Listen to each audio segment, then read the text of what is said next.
me he hecho un guión de expectativas y frustración. Bueno, les voy a empezar por el viejo concepto, que el que no se lo sepa, desde luego, el día que le vea se gana una mano de tortas, evidentemente, y es que la depresión es la meta final a la que se puede llegar por muchos caminos. Insisto en este tema, que lo digo siempre, por si algún despistado no ha oído los anteriores programas. No solo de problemas vive el hombre, no solo cuando alguien dice está deprimido, pero si no tiene ningún problema, ¿por qué se deprime? Esto ya hemos hablado, que esto no puede ser y no se sostiene. Hemos hablado de muchas causas, hemos hablado de las causas más importantes, como las pérdidas afectivas, como las novedades, como las situaciones de estrés, etcétera.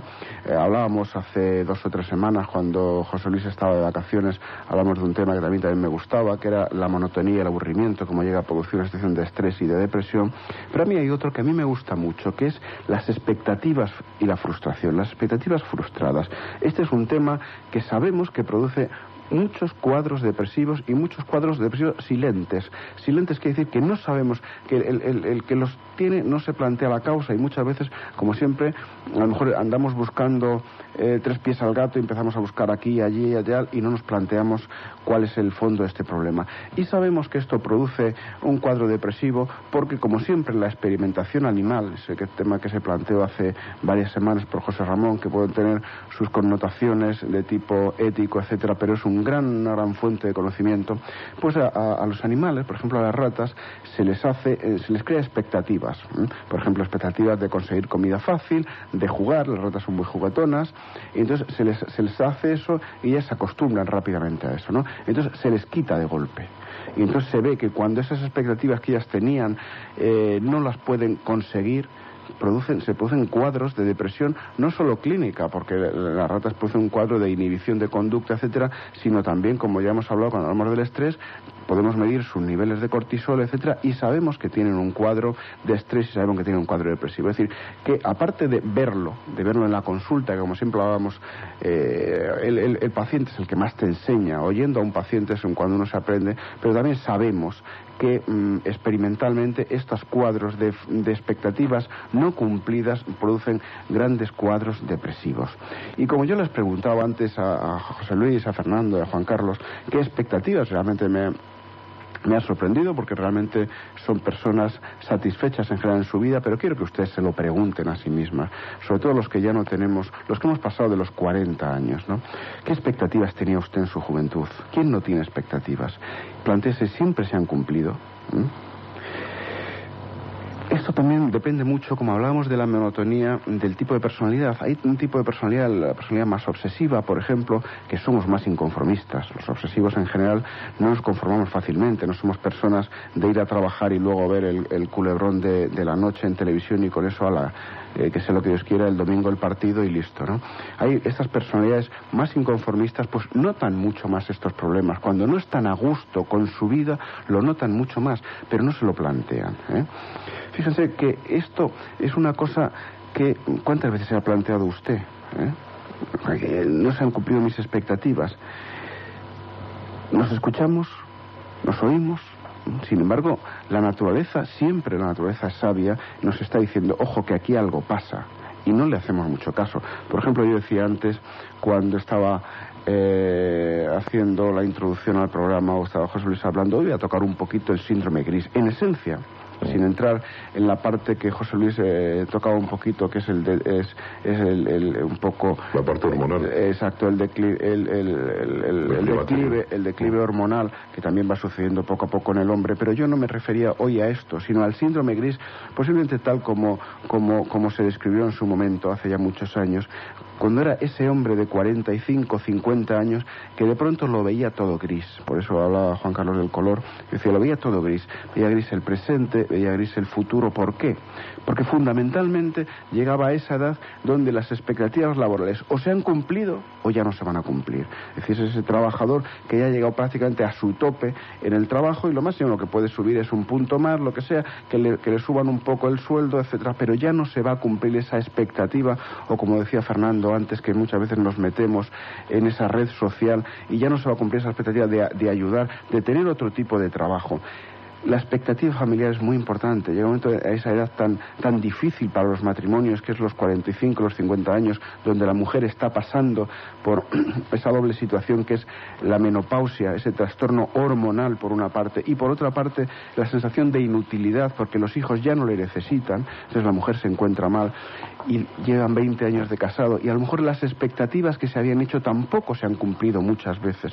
Entonces ese hombre que a nivel laboral se encuentra ya insatisfecho y no le ve expectativas a su vida, es ese hombre que además a nivel familiar pues tampoco se han cumplido o cree que en ese momento las expectativas no se han cumplido y aparece con un síndrome gris, que es lo que se llama el síndrome gris, aparte del declive hormonal. Y entonces, ¿qué es lo que aparece? Aparece un cuadro fundamentalmente de apatía, de tristeza, de indiferencia, de desmotivación, y aparece un cuadro que esto en el fondo ya saben ustedes es un trastorno depresivo, pero aparece un cuadro por ejemplo que es muy frecuente, del cual ya hemos hablado muchas veces aquí y a mí no me importa repetirlo una vez y otra porque es un cuadro que se ve tantas veces en la consulta, que es esa distimia, esa persona que está cansada fundamentalmente. Ya saben ustedes que lo he dicho muchas veces, la distimia se caracteriza fundamentalmente por la sensación de cansancio, la apatía. No tiene una gran tristeza, no es una persona depresiva, no es una persona que está todo el día llorando, pero sí está cansada, está apática, está desmotivada. Estos cuadros en muchas ocasiones está producido por una pérdida de las expectativas que nosotros teníamos. ¿Es esto inútil? Se pueden preguntar ustedes, les puedo preguntar yo, ¿sirve para algo esto? Pues yo le diría que sí. Y fíjense ustedes que les voy a decir un concepto que nunca les he dicho, pero hoy les voy a decir para que también lo tengan en cuenta, no solo, como decía antes, para que se paren a pensar qué ha pasado con sus expectativas, si todavía tienen remedio, sino que tengan otro concepto, porque la pequeña y la mediana depresión, ojo, no estoy hablando de la gran depresión, esa persona a la cual la vida no le importa nada, con ideas de suicidio, con ideas incluso delirantes, lo que antes se llamaba depresión endógena.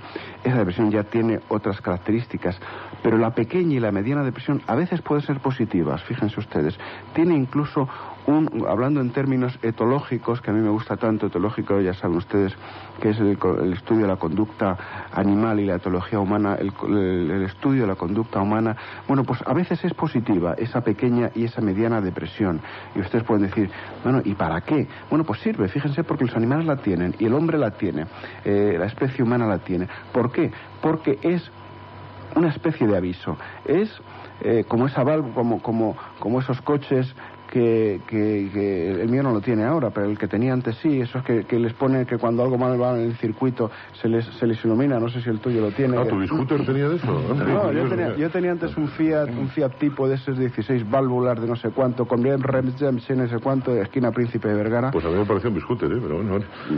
¿Es ese que te parecía un scooter? Bueno, pues ese tenía un panel donde cuando había algo de cualquier cosa que se estropeaba, ¡pum!, salía una luz y te decía además lo que se ha estropeado es esto. Bueno, pues a veces esa pequeña, esa mediana depresión lo que nos está diciendo es cuidado, algo pasa. Nos está avisando, caramba, nos está avisando que algo pasa. Entonces lo que yo quiero insistirles es lo que le he dicho tantas veces. En vez de dejarnos llevar siempre por la vida corriendo a ver qué pasa, párense a pensar qué pasa.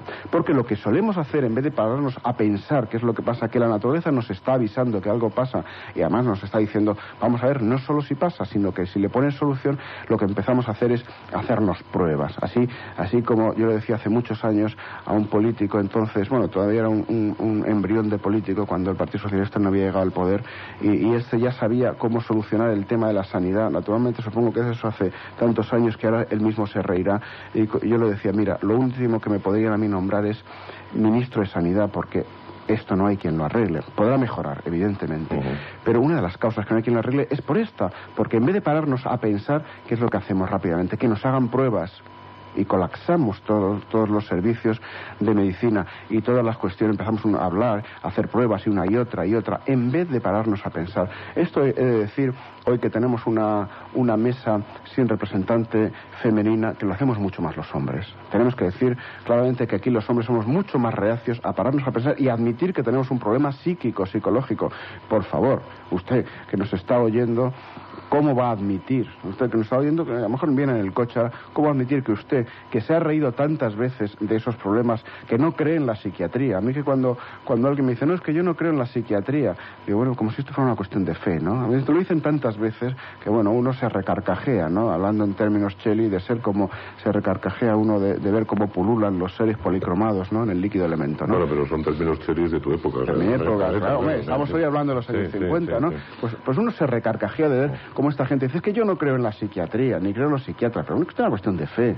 Y entonces esas personas que no creen en la psiquiatría no pueden admitir que ellos tengan un problema psíquico. Entonces, ¿qué es lo que hacen? Lo somatizan, les duele el estómago, tienen taquicardias, se buscan en el corazón, tienen de todo tipo de cosas, pero no se paran a pensar que a lo mejor es que su vida en este momento no está llena, las expectativas no se han cumplido. ¿Y cómo van a admitir ellos que tienen un problema psicológico? Por favor, nunca. Y cuando el médico de cabecera le ha hecho muchas cosas, o cuando es un buen médico y enseguida se ha dado cuenta que es lo que se trae entre manos, y le dice, mire usted tiene que ir al psiquiatra. Bueno, Fernando nos podría decir, si le dices eso a un enfermo así de entrada, sobre todo a este tipo de enfermos, vamos, lo puede excomulgar, y sale de la consulta diciendo, pues no me dice el tonto este del médico que no tiene ni idea, soy un médico de la Seguridad Social, no tiene ni idea que yo tengo un problema psicológico. Eso no va a admitir nunca. Entonces, por eso yo, a los que nos vayan oyendo ahora, porque si no nos oyen, nos vayan oyendo en el coche este tipo de personas que no les gusta esto, pues párense a pensar que a lo mejor si les duele el estómago, si tienen sensación de falta de aire, taquicardias, que tienen cualquier tipo de problema somático, a lo mejor lo que usted tiene es un problema psicológico, psíquico. Y párense a pensar, insisto, esa luz se está encendiendo. ¿Por qué? ¿Por qué? Y en muchos casos el por qué es simplemente porque las expectativas que usted tenía, que usted quería hacer otro tipo de trabajo, o como nosotros comentábamos a veces fuera de micrófono, a veces es todo lo contrario, a veces que su trabajo pues ya le ha llegado a aburrir, porque aunque a uno le guste su trabajo, estar 20 años a lo mejor haciendo lo mismo, pues llega un momento que no tiene expectativas, no tiene ilusiones, no tiene motivaciones. Pues esa es una fuente tremenda de problemas psíquicos. Entonces, ¿qué tenemos que hacer? Tenemos que pararnos a escucharnos y hablar con uno mismo. Ahora sigo porque aquí hay una pregunta que me va a hacer aquí un oyente. No, yo es que quería ver qué opinas de esto, porque yo creo que también el tipo de civilización occidental en el que estamos inmersos genera una cantidad de frustraciones tremendas que otros tipos de civilización no genera, y a veces son muy, muy artificiales, porque claro, una cosa son los deseos y otra cosa son las necesidades. Sí. Entonces claro, la gente que se pasa el día cubriendo necesidades, yo creo que se frustra menos. Pero claro, aquí las necesidades las tenemos más o menos cubiertas, pero en cambio estamos rodeados de deseos. Siempre estamos deseando cosas, muchas de ellas inalcanzables, otras de ellas dificilísimas de alcanzar, y claro, eso genera una cantidad de frustración. Juan Carlos, deseos que se convierten en necesidades ficticias. Ficticias, claro, eso es lo que digo. En eso se basa la sociedad de consumo, en hacerte, crearte continuamente necesidades ficticias, como si fuesen y consumistas, para que vayas consumiendo continuamente. Claro, por eso yo, que ya saben ustedes que soy un gran amante de las culturas más que las chinas, como Juan Carlos, de la cultura india, de la India, no de los indios. Menos mal que ha sido rápido, porque cuando has dicho yo que soy un gran amante, digo, oye, que yo no soy Clinton, Entonces el otro día, cenando con unos amigos, estaba yo hablando de la cultura india a la que estoy proyectando ya un próximo viaje para volver por allí. Y decían, no, pero es que los indios son tan resignados ellos, no tienen esa cultura occidental de lucha, no sé cuánto. Digo, sí, bueno, resignado es posible, cualquiera sabe, pero sobre todo tiene una cultura de introspección, de pararse, de oírse, qué es lo que pasa. Mis charlas con esta cultura han sido francamente interesantes, de oírse qué es lo que les pasa. Al fin y al cabo, la meditación budista, el hinduismo, el yoga, que es donde nace todo eso, no es más que una meditación consigo mismo, cosa que nosotros no hacemos, que al fin y al cabo es lo que yo les estoy pidiendo. Cuando muchos pacientes me piden entrar a la consulta, oiga, pero el yoga es positivo, digo, mire, usted, a mí me parece el yoga tan positivo como cualquier otra cosa, que sea meditar y encontrarse con uno mismo. Y esto es lo que yo les pido. Párense ustedes a escucharse qué es lo que le pasa. Y una vez que ya saben ustedes, o tienen una idea de lo que le pasa, pues plántense un poquito lo que yo le decía a Fernando antes. ¿Se pueden cumplir todavía esas expectativas? Nos estamos a veces dejando llevar por esa maraña, por esa red social de cosas en las cuales vivimos realmente rodeados de obligaciones, de deberes, y casi nunca conjugamos el verbo me apetece hacer, casi siempre conjugamos el verbo tengo que. Fíjense ustedes, parece usted a pensar las veces que conjuga usted al día el hoy tengo que, pero ¿cuántas veces conjuga hoy me apetece esto? Aunque no sea no hacer nada. Pues eso es lo que yo les digo, párense, que a veces a lo mejor las expectativas que usted tenía son todavía posibles y además no son irrenunciables en el sentido, no, me tengo que ir a vivir a un monte solo, no, son factibles. Segundo, se puede uno plantear que a lo mejor las expectativas que uno tenía cuando era joven, pues a lo mejor ya no pueden ser las mismas, porque el ser humano es cambiable y a lo mejor estamos anclados en esa expectativa de los 20 años, y si uno se para a meditar, a pensar, pues ahora puede tener otras expectativas. Sí, yo ya no aspiro a ser artista de rock. Ya no aspiras a ser artista de rock. No, es que por eso cuando preguntabas por las expectativas y tal, pues sí, yo quería ser músico profesional, no sé si de rock o sinfónico, pero ya no es que no me apetece tienes mucho, otras expectativas. Las frustraciones pasan también. Las expectativas pueden ser cambiantes. Si es que pueden y deben ser cambiantes. Entonces a lo mejor dice, bueno, pues a lo mejor con 40, 45 años, con 50, con esta provecta edad nuestra, pues a lo mejor resulta que podemos tener otras expectativas. Es muy importante que uno tenga expectativas cambiantes. Yo recuerdo que cuando yo era joven, ya empezamos. Bueno, puedo decirlo tranquilamente porque uno va evolucionando.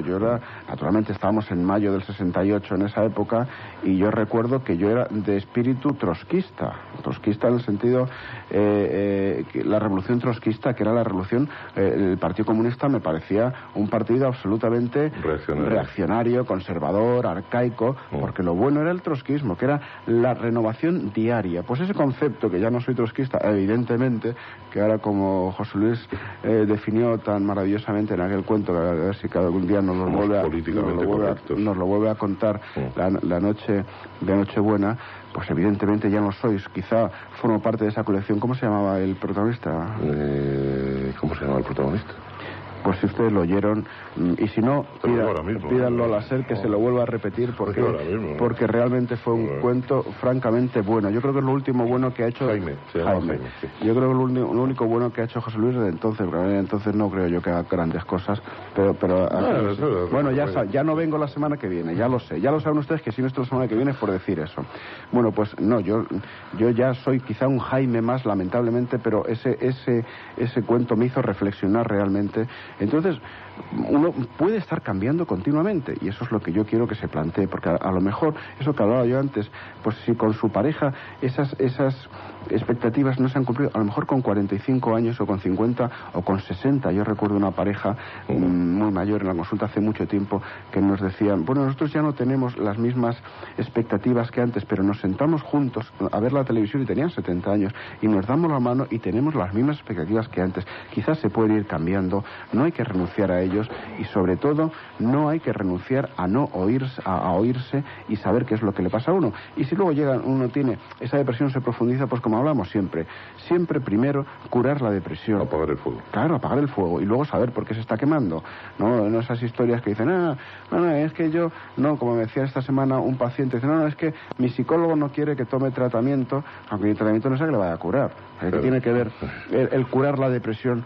Ustedes ya saben, ya me conocen, yo siempre he dicho que hay muchas causas, y esta es una de ellas, puramente psicológica. Pues cuando llega usted a esa depresión, muchas veces tendrá que acudir al psiquiatra, que no pasa nada, no se le caen los anillos, curar su tratamiento, a lo mejor necesita un tratamiento farmacológico, quizá para ponerle su ánimo bien, y luego curar este problema, porque como hemos dicho, las pastillas pueden resolver muchas cosas, pero nunca le van a resolver este tipo de causas. Me tengo que morder la lengua porque quería decir muchas cosas. Políticamente igual la semana que viene sí. Como ya me has castigado y como ya no puedo...